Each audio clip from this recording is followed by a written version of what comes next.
Bismillahirrahmanirrahim. Assalamualaikum warahmatullahi wabarakatuh. Waalaikumsalam warahmatullahi wabarakatuh. Alhamdulillah wassalatu wassalamu ala Rasulillah wa ala alihi wa sahbihi wa man walah, amma ba'du. Pertama-tama marilah kita bersyukur kepada Allah Subhanahu wa taala yang mana masih memberikan kita kesempatan memperbaiki diri untuk beribadah kepada Allah Subhanahu wa taala. Tak lupa salawat serta salam marilah kita ucapkan kepada baginda kita Nabi besar Muhammad sallallahu alaihi wa ala alihi wa sahbihi wasallam, kepada keluarganya, sahabatnya, serta pengikutnya hingga saat ini. Saya ucapkan terima kasih kepada Bapak Amir Tengku dan juga rekan-rekan sekalian yang telah ikut berpartisipasi dalam diskusi hari ini. Semoga diskusi hari ini menjadi diskusi yang bermanfaat untuk kita semua. Amin ya Allah ya Rabbal Alamin. Baik, untuk mempersingkat waktu, mungkin langsung saja kepada narasumber kita, Bapak Amir Tengku. Kepada beliau kami persilahkan. Mungkin sebelumnya izin 1-2 menit membacakan profil beliau. Baik, Mas. Baik. Sambil diperkenalkan Kang Andi. Ya. Kita kenal maka tak sayang nanti. Oke, baik. Alhamdulillah. Narasumber di hadapan kita bernama lengkap Dr. Amir Tengku Ramli. Nah, kalau melihat kata Tengkunya, beliau dari Aceh dan memang putra asli Aceh. Beliau menjadi dosen sekarang di Universitas Ibnu Khaldun Bogor. Beliau menjadi lektor dan ini jabatan beliau. Riwayat pendidikan beliau S1, S2 di IPB, S3 di UNJ, S1 di IPB menekuni bidang sosek ya, sosial ekonomi pertanian, penyuluh komunikasi pertanian. Nah, yang istimewa juga Bapak Ibu, narasumber kita telah memiliki paten. Nah, ini yang menarik nih. Beliau punya HKI, hak kekayaan intelektual. Ada 4 di sini. Yang pertama, buku Menjadi Guru Kaya, Menghadapi Turbulensi dan Disruptif Era 4.0. Seri pertama, Paradigma to Have dan to Be. Dia akan lahir seri berikutnya. Kemudian Pumping Teacher 2021, Pumping Talent, Memahami Diri, Membawa Bakat, dan Pumping HR Model. Singkatnya demikian, tentunya masih banyak ini halamannya, tapi secara singkat demikian, beliau expert di bidang MSDM.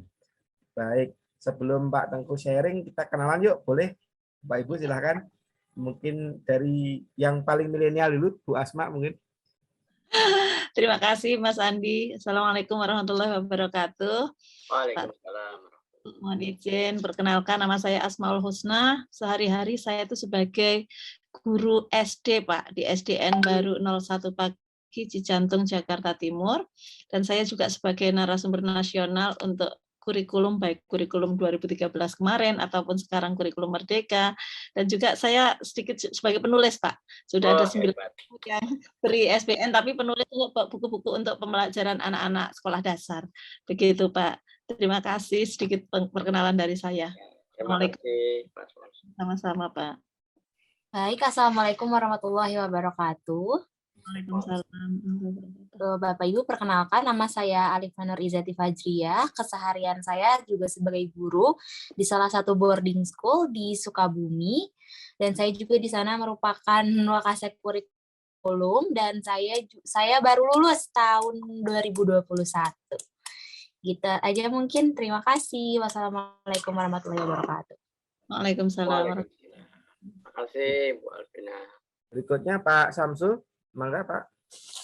Baik, perkenalkan nama saya Syamsul Anwar. Saya lahir di Bandung dan sekarang domisili di Bekasi. Keseharian saya sebagai staf akademik di salah satu perguruan tinggi di Bekasi, yaitu Sekolah Tinggi Ilmu Tarbiyah Hidayatun Najah Bekasi.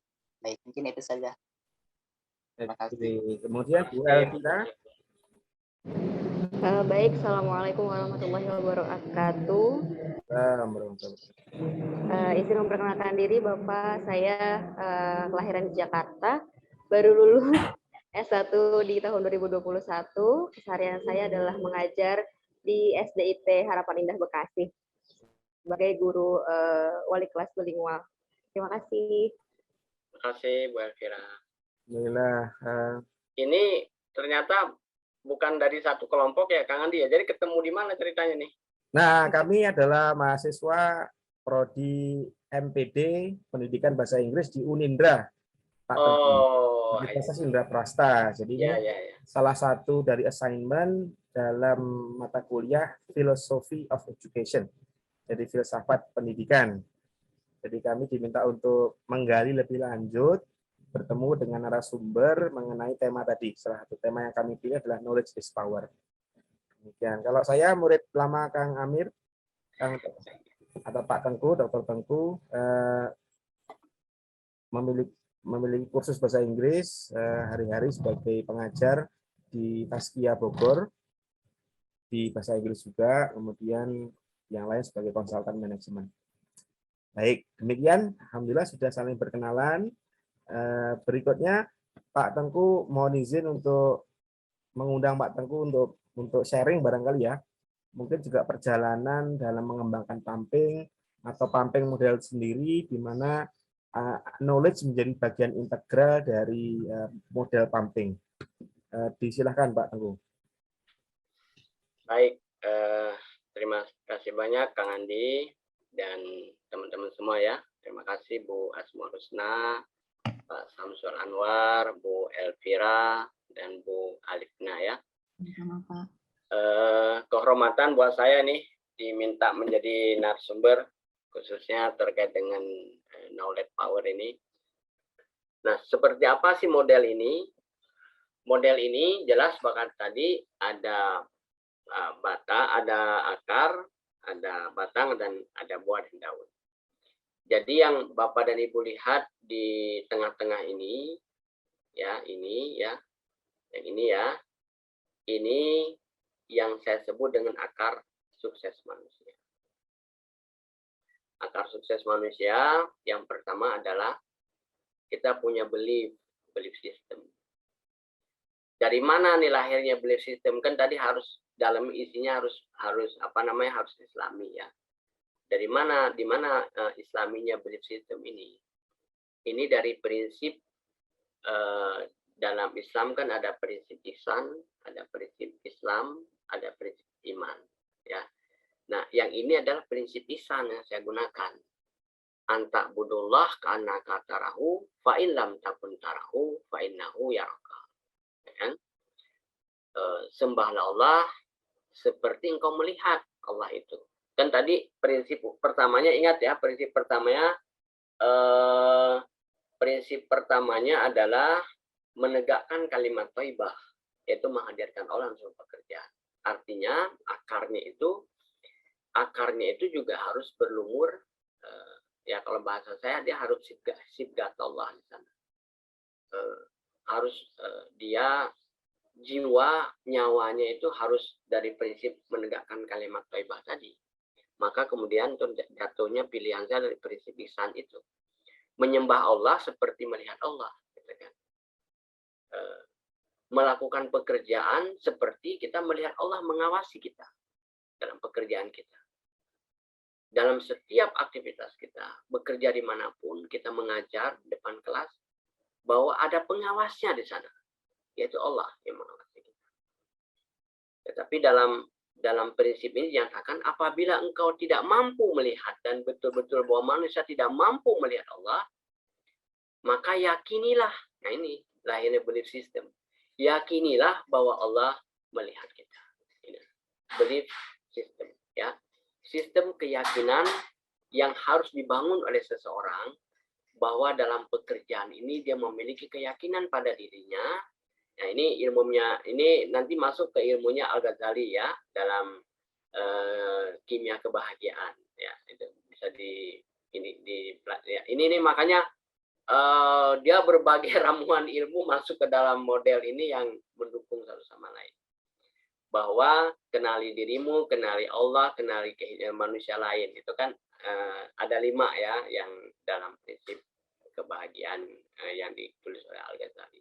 Baik, kemudian yang kedua ya dari gambar ini ada titik lingkaran tengah. Ini lingkaran tengah ini. Jadi ini yang akar ini saya sebut dalam ilmu manajemen adalah pumping principle. ya.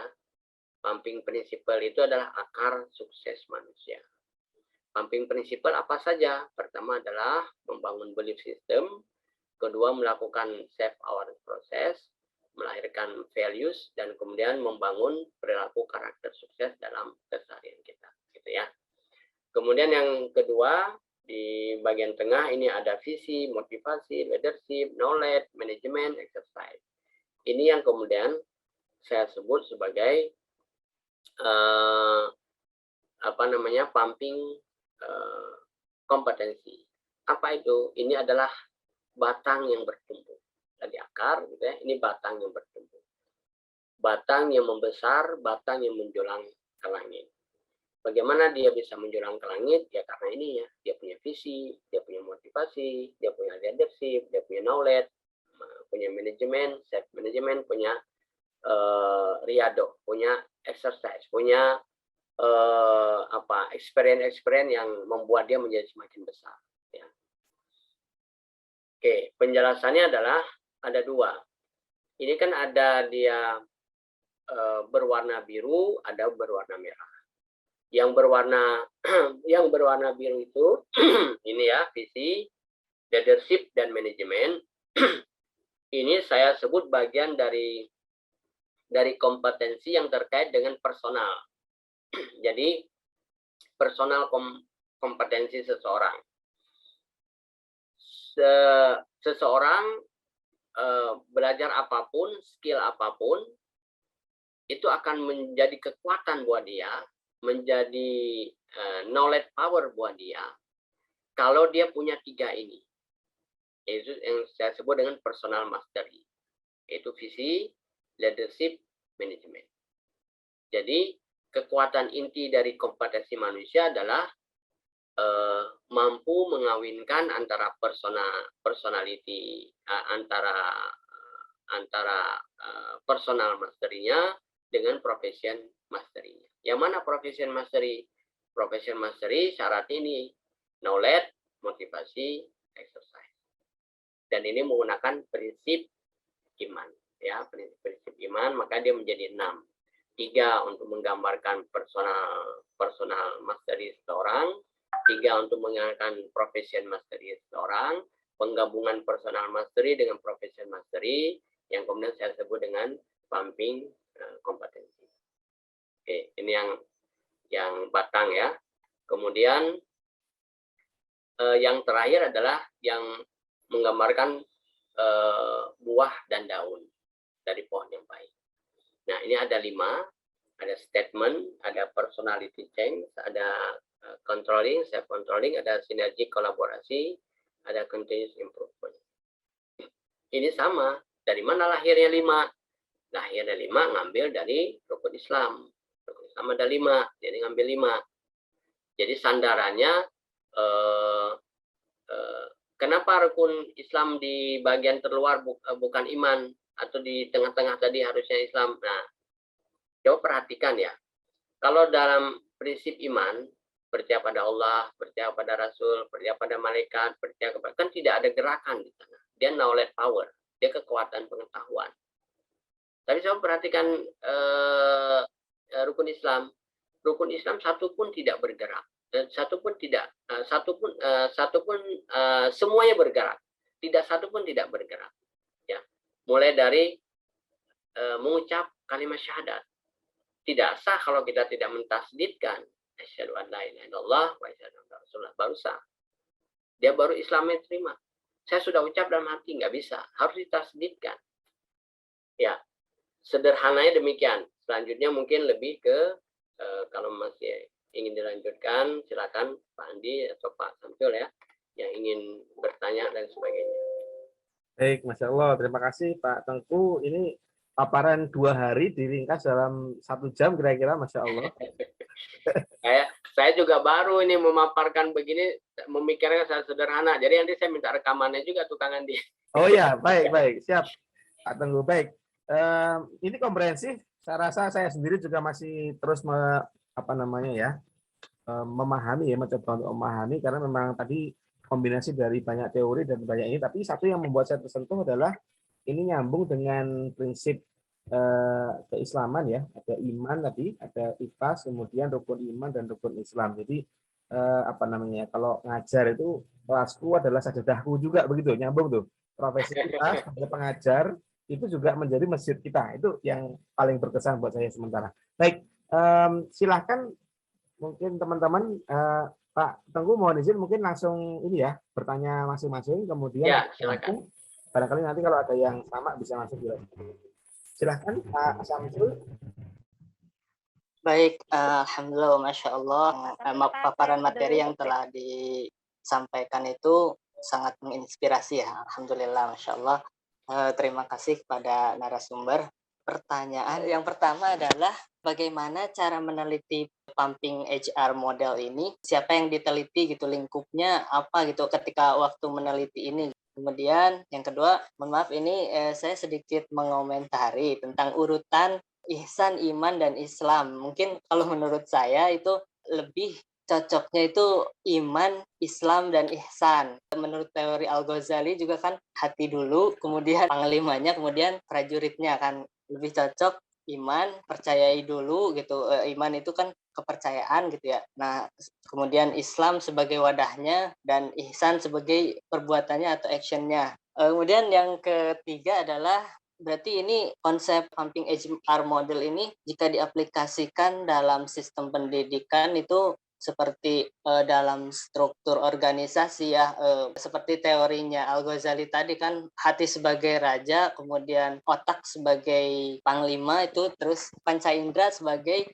tentaranya gitu. Nah, berarti itu kalau misalkan diaplikasikan itu ya mirip gitu dengan personality kita gitu ya. Ya mungkin itu saja. Berarti bersemangat Pak Samsul. Jazakumullah khairan. Oke. Ya, tampung dulu ya. Lanjut ke ya, siap. Silakan. Terima kasih yang sebesar-besarnya kepada Bapak Tengku atas materi yang diberikan. Ya, terutama tadi di akhir sesi ya yang saya sempat senang sekali dengan bagaimana sih bagaimana kita untuk membuat statement dan apa tadi personality change sebagai personal improvement dari diri kita, kemudian melakukan self controlling dalam aktivitas kita keseharian harian kita, kemudian ada synergic collaboration yang harus kita laksanakan baik itu dengan sesama teman ataupun lembaga lainnya, dan yang kita selalu belajar untuk memperbaiki melalui praktek continuous improvement. Secara tidak langsung apa yang Bapak sampaikan tadi itu sudah beberapa yang sudah saya terapkan ya. Alhamdulillah saya juga sudah di awal-awal saya menjadi guru itu saya punya statement bahwa saya harus memiliki sekolah sendiri, dan alhamdulillah itu terkabul ya berkat ya ya mungkin Allah mengenai seperti itu ya, mungkin tadi adanya belief system yang sudah disampaikan ya, adanya pumping dan juga profesional yang Bapak sampaikan itu juga mungkin membuat seperti itu ya. Dan di sini saya bisa juga membuktikan bahwa atau sesuai dengan topik kita hari ini bahwa knowledge is power ini betul-betul muncul ya kalau kita lihat ya pada kutipan knowledge yang dianggap sebagai hal yang bisa membuat kita berada dalam derajat yang lebih tinggi ini, yaitu kalimat knowledge is power sendiri itu akan memberikan kayak kesan bahwa pengetahuan itu akan memberikan kekuatan kepada kita untuk meraih apa yang kita impikan.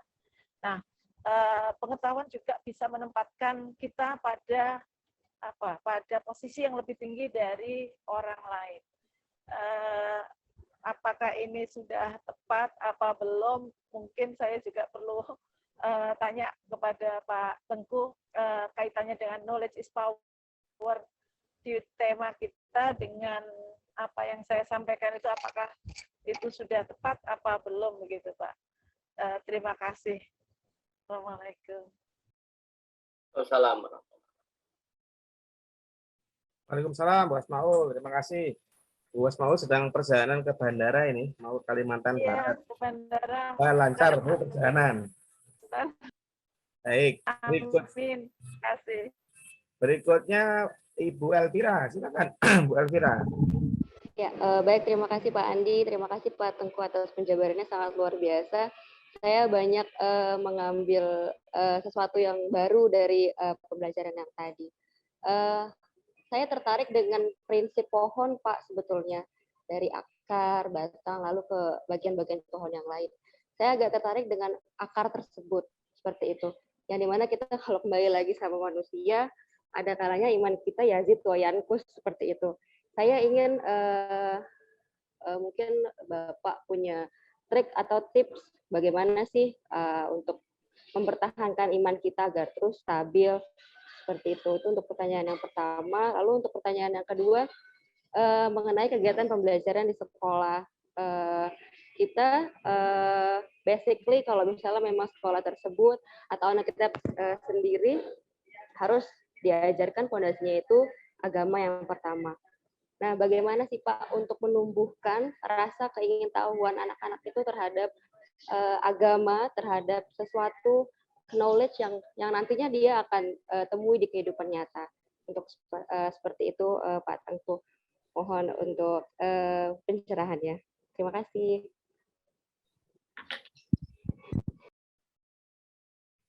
Baik, ya, terima kasih Bu Elvira. Kemudian Bu Alifna, silahkan. Baik, terima kasih banyak Pak Andi, dan terima kasih banyak juga kepada Pak Tengku atas pemaparannya hari ini. Sungguh luar biasa ya. Ini merupakan sebuah hal baru juga bagi saya. Ada 2 pertanyaan dari saya. Yang pertama itu, bagaimana cara mengimplementasikan pumping HR model ini pada peserta didik seperti itu. Lalu yang kedua itu, bagaikan tadi sudah dijelaskan ya, ada personal mastery dan ada juga profession mastery. Nah, bagaimana apabila ada salah satu komponen dari personal mastery ataupun profession mastery itu yang tidak ada, misal orang tersebut tidak memiliki kemampuan leadership misal, apakah akan terjadi kepincangan atau goals yang diinginkan tidak akan tercapai seperti itu. Terima kasih. Assalamualaikum warahmatullahi wabarakatuh. Waalaikumsalam warahmatullahi wabarakatuh. Baik, ini sudah naik semua. Saya pertanyaannya simpel saja. Pak Tengku, hari ini kita kebanjiran dengan pengetahuan ya, informasi pengetahuan ini luar biasa banyak. Sesi-sesi online itu juga bertebaran yang dulunya belum ada. Bagaimana cara mengubah ini atau mengambil saripati knowledge yang luar biasa banyaknya ini sehingga dia bisa menjadi sumber yang mendorong yang lain. Tadi kan knowledge menjadi bagian dari professional mastery ya. Itu bagaimana cara dengan kelimpahan informasi, kelimpahan knowledge itu mengubahnya menjadi sebuah daya dorong bagi yang lain. Demikian.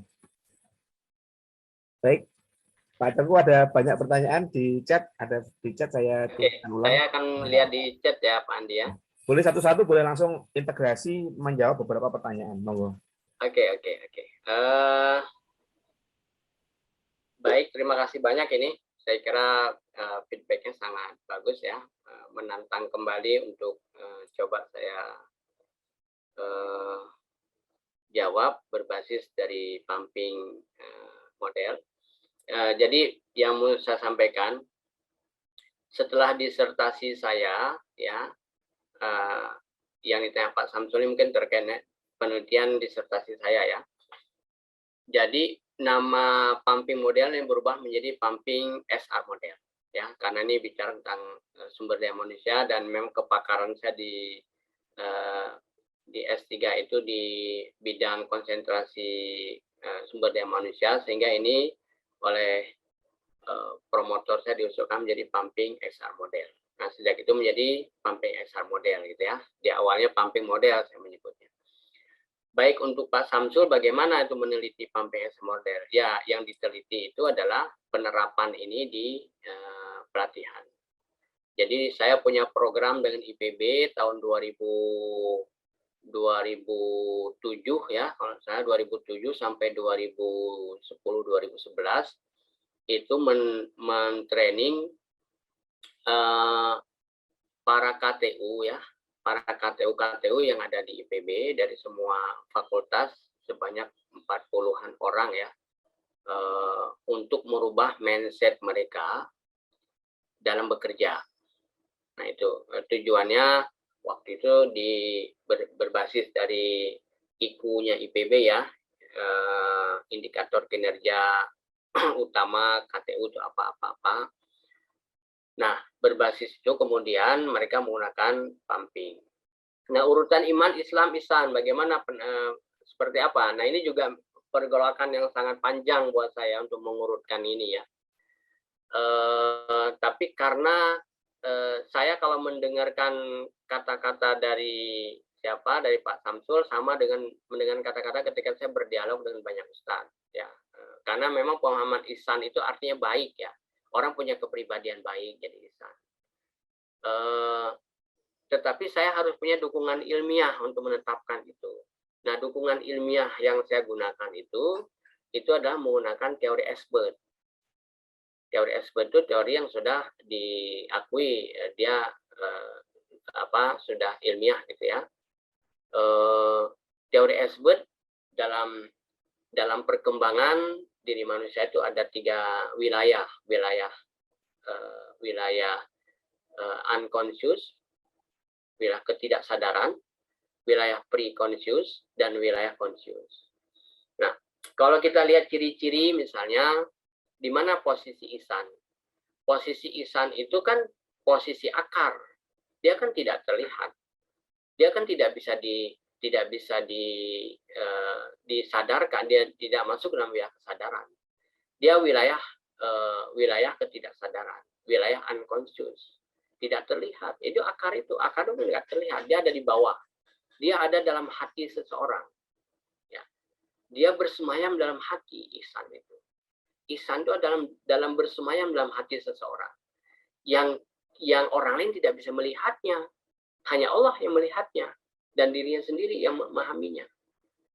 Nah itulah prinsip unconscious. Dia sifatnya.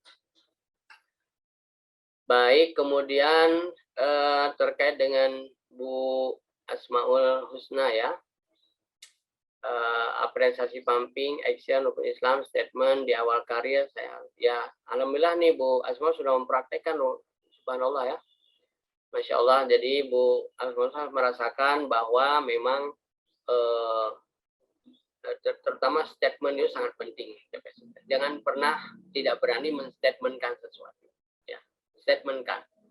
Alam ini akan mendoakan kita. Ada hukum yang law attraction, hukum tarik menarik. Kebaikan ditarik pada kebaikan, keburukan akan ketarik pada keburukan.